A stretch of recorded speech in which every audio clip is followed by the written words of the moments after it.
नमस्कार, स्वागत है आपका अपने YouTube चैनल CS एकेडमी में। आज हम लोग सबसे महत्वपूर्ण टॉपिक जो एसएससी जीडी इस बार अपनी सभी शिफ्ट में पूछ रही है, वह है पंचवर्षीय योजना। और पंचवर्षीय योजना के बाद हम निरंतर जो भी महत्वपूर्ण टॉपिक होंगे, उन सभी टॉपिक पर अपना छोटा-छोटा वीडियो बनाएंगे। आप निरंतर हमारे चैनल से जुड़े रहें, चैनल को सब्सक्राइब कर दें ताकि नोटिफिकेशन ऑन कर दें ताकि बराबर आपको ये वीडियो मिलता रहे और आपको इससे लाभ मिले। परीक्षा में जाने से पहले आप इस वीडियो को जरूर अच्छे से देखें। तो पंचवर्षीय योजना जो कि सबसे महत्वपूर्ण है, हर एग्जाम में हर शिफ्ट में आपका इस पंचवर्षीय योजना से आ रहा है।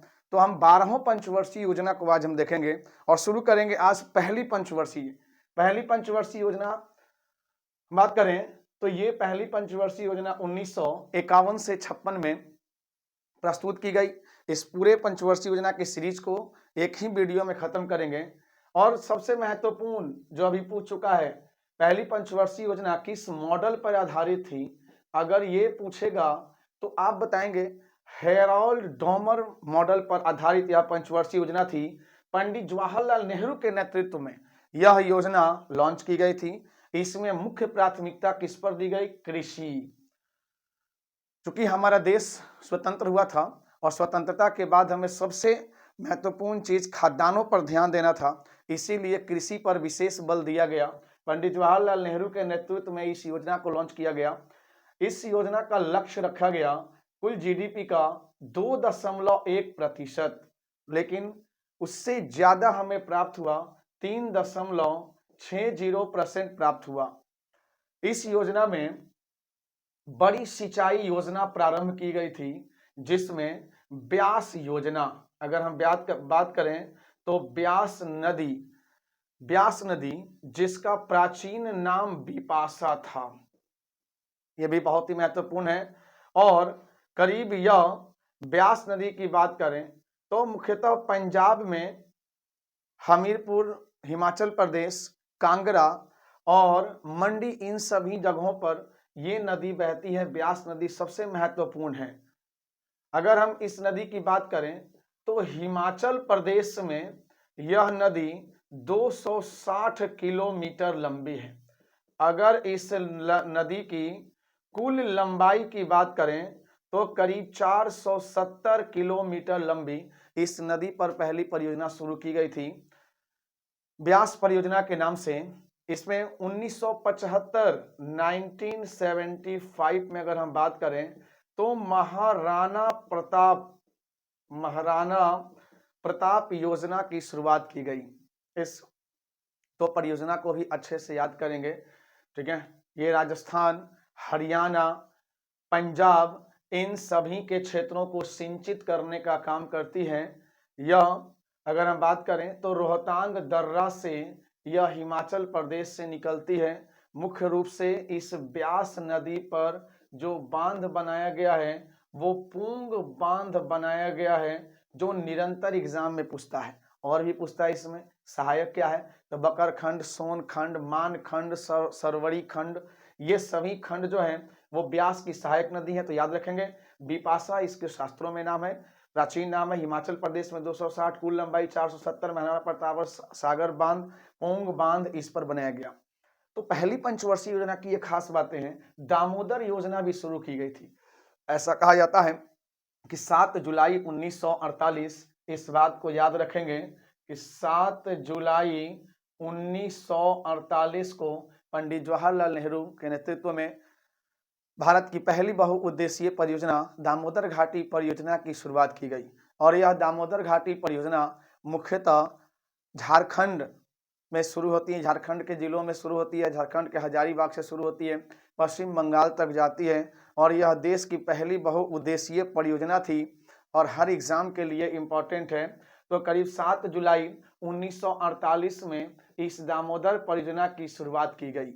इस पर 8 छोटे बड़े बांध बनाए गए, जिसमें तिलैया बांध है, मैथन बांध है ना। उसके बाद अगर हम बात करें तो इस पर कोनार बांध है, कोनार, मैथन और तिलैया, ये तो बहुत ही महत्वपूर्ण है। उसके बाद कहता है भाखड़ा नांगल बांध की बात करें तो प्रथम पंचवर्षीय योजना के दौरान भाखड़ा नांगल बांध की भी शुरुआत हुई। भाखड़ा नांगल बांध जो है ये 25.8 किलोमीटर लंबा यह बांध है। अगर इस बांध की लंबाई अगर देखें तो 25.8 किलोमीटर है ना, ये आपका लंबा है। और अगर हम इसकी ऊंचाई की बात करें तो 225 मीटर ऊंचा दुनिया का दूसरा ऊंचा बांध है। दुनिया का सेकंड दूसरा ऊंचा बांध है ये भाखड़ा नांगल बांध। तो निरंतर आप इस बांध पर बने रहें। अगर पूछे कि विश्व का दुनिया का सबसे ऊंचा बांध तो आप बताएंगे सिवान बांध। दुनिया का सबसे ऊंचा बांध अगर बोले तो आप कहेंगे सिवान बांध दुनिया का सबसे ऊंचा नंबर 1 पहला ऊंचा बांध है। करीब 305 मीटर ऊंचा है। और भाखड़ा नांगल बांध की बात करें तो 225 मीटर और यह सतलुज नदी पर निर्मित यह बांध है। तो भाखड़ा नांगल बांध को याद करेंगे। अगर 305 मीटर को अगर हम फीट में कन्वर्ट करें तो 1001 फीट ऊंचा यह सिवान बांध है। तो दुनिया का सबसे ऊंचा बांध सिवान बांध। भारत का सबसे ऊंचा बांध हो जाएगा आपका भाखड़ा नांगल बांध। भारत का सबसे लंबा बांध हो जाएगा हीराकुंड बांध हो जाएगा। हीराकुंड जो है यह उड़ीसा में महानदी पर, महानदी जो उड़ीसा की शोक कही जाती है उस पर बनाया गया।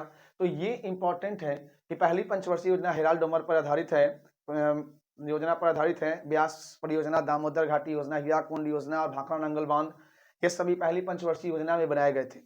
द्वितीय पंचवर्षीय योजना की बात करें तो 1956 से 61, ये भी आपको याद रखना है, पूछा जा रहा है एग्जाम में कि पहली पंचवर्षीय योजना कब, तो 51 से 56। दूसरी कब, 1956 से 1961 में पीसी महाल नोबिस मॉडल पर आधारित इस योजना की शुरुआत की गई। पंडित जवाहरलाल नेहरू के नेतृत्व में ही शुरू की गई थी। इसमें 4.5% का लक्ष्य रखा गया जीडीपी का और 4.1% ही प्राप्त हुआ। इसमें उद्योगों पर और खनिजों पर विशेष बल दिया गया। और इसी द्वितीय पंचवर्षीय योजना के दौरान राउरकेला, दुर्गापुर और भिलाई जैसे इस्पात कारखानों की शुरुआत की गई। अगर हम बात करें तो राउरकेला की शुरुआत की बात करें तो राउरकेला जो है यह जर्मनी के सहयोग से स्थापित किया गया। दुर्गापुर की बात करें तो दुर्गापुर जो है ये आप अच्छे से ये पूरा को रिपीट करेंगे, ये ब्रिटिश के सहयोग से, ब्रिटेन के सहयोग से, हम यहां पर यूं बोलें यह ब्रिटेन के सहयोग से इसे प्रारंभ किया गया। और भिलाई की बात करें तो सोवियत संघ के सहयोग से इस स्टील जो कारखाने हैं इसकी शुरुआत की गई। तो इसको याद रखेंगे। नेक्स्ट हम बात करेंगे तीसरा पंचवर्षीय योजना 1961 से 66।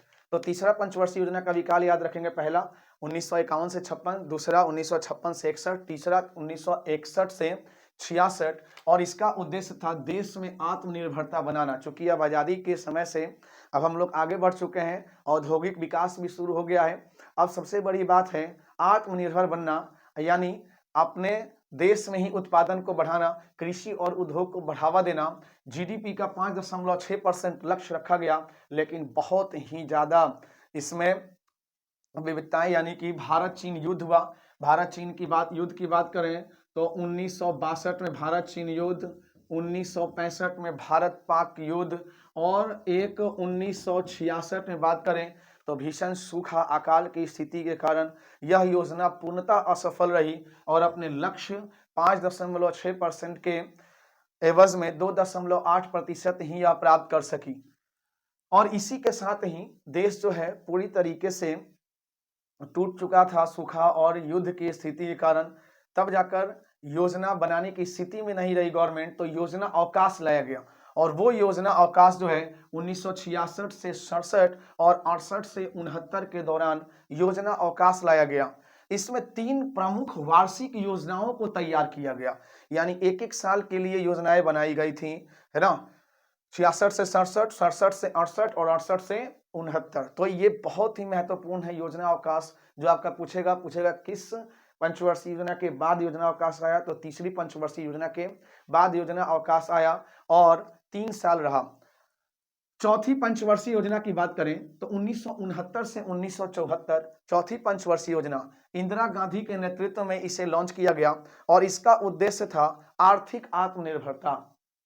आर्थिक आत्मनिर्भरता इसका मूल उद्देश्य रहा और इसमें 5.7% लक्ष्य रखा गया, लेकिन प्राप्त 3.3% हुआ। और यह भी हमारी जो पंचवर्षीय योजना है, जो चौथी पंचवर्षीय योजना, पूर्णतः असफल रही। इसका असफल होने का मूल कारण था बांग्लादेश शरणार्थियों का आगमन। म्यांमार के रास्ते, बांग्लादेश के रास्ते, बंगाल की खाड़ी के रास्ते बांग्लादेशी शरणार्थी, जिसे चकमा कहते हैं, वो बड़े पैमाने पे भारत में प्रवेश करने लगे, जिसके कारण हमारी चौथी पंचवर्षीय योजना पूर्णतः असफल रही। आगे कहता है पांचवी पंचवर्षीय योजना की बात करें तो 1974 से 1978 पांचवी पंचवर्षीय योजना। इसका सबसे महत्वपूर्ण एक ही सवाल बार बार पूछा जाता है कि गरीबी उन्मूलन का लक्ष्य किस पंचवर्षीय योजना में रखा गया, तो आंसर हो जाएगा पांचवी पंचवर्षीय योजना। 4.4% का लक्ष्य रखा गया था, लेकिन 4.8% हमें प्राप्त हुआ और यह पूर्णतः सफल योजना रही। छठी पंचवर्षीय योजना की बात करेंगे। छठी पंचवर्षीय योजना 1980 से 1985 में प्रारंभ की गई। तो सभी पंचवर्षीय योजना जो मुख्य रूप से एसएससी जीडी के लिए महत्वपूर्ण है, तो इनमें महत्वपूर्ण है जनता छठी पंचवर्षीय योजना जनता पार्टी सरकार द्वारा रोलिंग प्लान बनाया गया था। पांचवी पंचवर्षीय योजना के बाद 1977 के बाद बीजेपी की सरकार आती है, मोरारजी देसाई की सरकार आती है और उस समय एक रोलिंग प्लान चलाई जाती है। उस रोलिंग प्लान को समाप्त करके छठी पंचवर्षीय योजना के दौरान बीजेपी द्वारा चलाई गई रोलिंग प्लान को बंद किया जाता है और इसका उद्देश्य रोजगार और गरीबी उन्मूलन रख दिया जाता है। इसमें 5.2% का लक्ष्य रखा जाता है, जिसमें 5.54% प्राप्त होता है और यह पूर्णतः सफल रहती है योजना। सातवीं पंचवर्षीय योजना 1985 से 90 देश में तकनीकी क्षेत्र के विकास पर बल दिया गया। राजीव गांधी के नेतृत्व में इस योजना की शुरुआत की गई और जीडीपी का करीब 5% लक्ष्य रखा गया था और उससे ज्यादा 6.02% प्राप्त हुआ और यह योजना भी पूर्णतः सफल रही। इस योजना में भोजन, काम और उत्पादन का नारा दिया गया। टेक्नोलॉजी पर भी ध्यान दिया गया था। ऐसा कहा जाता है कि राजीव गांधी के समय में ही कंप्यूटर क्रांति आई थी। कंप्यूटर क्रांति के जनक के रूप में जाना जाता है। आठवीं पंचवर्षीय योजना 1992 से 97 में लॉन्च की गई और इसमें मूल प्राथमिकता जो है मानव संसाधन विकास, रोजगार, शिक्षा, इन सभी पर दी गई। पीबी नरसिम्हा राव के नेतृत्व में यह योजना लॉन्च की गई थी। याद रखेंगे, पीबी नरसिम्हा राव। आठवीं पंचवर्षीय योजना राजीव गांधी, सातवीं पंचवर्षीय योजना ये लॉन्च किया गया और ये इंदिरा गांधी छठी पंचवर्षीय योजना अगर हम बोलें तो ये इंदिरा गांधी आप याद रखेंगे उनके समय में लॉन्च की गई। 5.6% का लक्ष्य रखा गया और उससे कहीं ज्यादा उपलब्धि मिली, करीब 6.8% रहा और यह योजना सफल रही। प्रधानमंत्री रोजगार योजना की शुरुआत इसी में की गई थी। आठवीं पंचवर्षीय योजना में 1993 में इसे शुरू किया गया था। नौवीं पंचवर्षीय योजना की बात करें 1997 से 2002 में अटल बिहारी वाजपेयी की सरकार थी और इसमें करीब अटल बिहारी वाजपेयी के नेतृत्व में ही इसे शुरू किया गया। इसमें समानता के साथ विकास, न्याय, इन सब पर महत्व दिया गया। 6.5% का लक्ष्य रखा गया, लेकिन यह योजना पूर्णतः असफल रही। इसमें मात्र 5.4% ही प्राप्त कर पाया जीडीपी का। असफल रही और असफल होने का मूल कारण था वैश्विक मंदी, अंतरराष्ट्रीय स्तर पर मंदी इसका मूल कारण रहा। क्षेत्रीय संतुलन पर जोर दिया गया था इस नौवीं पंचवर्षीय योजना में। तो उम्मीद है याद रखेंगे। छठी पंचवर्षीय योजना 80 से 85, सातवीं 85 से 90, आठवीं 92 से 97 और नौवीं 97 से 2002। 10वीं पंचवर्षीय योजना 2002 से 2007 तक चली और इसमें मुख्य उद्देश्य अगर हम बात करें तो अटल बिहारी वाजपेयी की सरकार थी और फिर उनकी सरकार के बाद चुनाव होता है और मनमोहन सिंह की सरकार आती है। तो ऐसा कहा जाता है कि यह 10वीं पंचवर्षीय योजना अटल बिहारी वाजपेयी और मनमोहन सिंह दोनों के समय में रही और इसमें गरीबी एवं बेरोजगारी हटाने पर बल दिया गया, प्रति व्यक्ति आय को दुगना करने के लिए। यानी कि कब तक? 10 वर्षों में प्रति व्यक्ति आय को दुगना करने का लक्ष्य रखा गया। 8% का जीडीपी का लक्ष्य था, लेकिन 7.5% ही प्राप्त हुआ। आप इस वीडियो को 2 बार 3 बार देखें, बिना देखे जाए नहीं एग्जाम में, या बार बार देखें, बार बार देखकर तभी एग्जाम में जाए, जरूर क्वेश्चन आएंगे इससे। 11वीं पंचवर्षीय योजना 2007 से 2012 में यह रही। इसका उद्देश्य तीव्रतम एवं समावेशी विकास था। मनमोहन सिंह के नेतृत्व में शुरू किया गया। शिक्षा इसमें मूल थीम रखी गई थी, शिक्षा के लिए एक थीम रखी गई। 9.0% का लक्ष्य रखा गया, लेकिन 8.3% ही लक्ष्य प्राप्त हो पाया। तो इस बात को याद रखेंगे। अंतिम पंचवर्षीय योजना यानी कि 12वीं पंचवर्षीय योजना, ये आपका मोस्ट इंपॉर्टेंट, जितना बार डाल दें। कहता है कि इसमें सतत विकास का मूल उद्देश्य था। मनमोहन सिंह के नेतृत्व में शुरू हुई। कृषि, मत्स्य और विनिर्माण, रोजगार पर बल दिया गया। आर्थिक विकास के लिए 10% वार्षिक लक्ष्य रखा गया। जीडीपी का 9% का लक्ष्य था इसमें, लेकिन बाद में संशोधित किया गया और घटाकर इसे 8% कर दिया गया। एनडीए की सरकार आती है तभी। सबको मालूम है कि 2014 में भारतीय जनता पार्टी की सरकार आती है, एनडीए, माननीय प्रधानमंत्री श्री नरेंद्र मोदी जी चुनाव जीतते हैं और 2015 में पंचवर्षीय योजना को समाप्त कर दिया जाता है। कहा जाता है कि अब यह पंचवर्षीय योजना को बंद कर दिया जाता है। अब देश का जो आर्थिक विकास है वह 5 वर्षों के लिए नहीं, 15 वर्षों के लंबे अवधि के लिए किया जाएगा।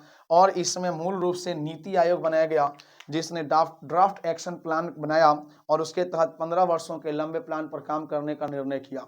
नीति का मतलब national institution for transforming India, जिसके अध्यक्ष खुद प्रधानमंत्री होते हैं और एक उपाध्यक्ष होते हैं। तो अब पंचवर्षीय योजना का स्थान जो है वह नीति आयोग ने ले लिया है। तो आप इस पंचवर्षीय योजना को अच्छे से पढ़ें, वीडियो को बार बार देखें, शेयर करें, लाइक करें, सब्सक्राइब करें हमारे चैनल को और ज़्यादा से ज़्यादा दोस्तों तक शेयर करें।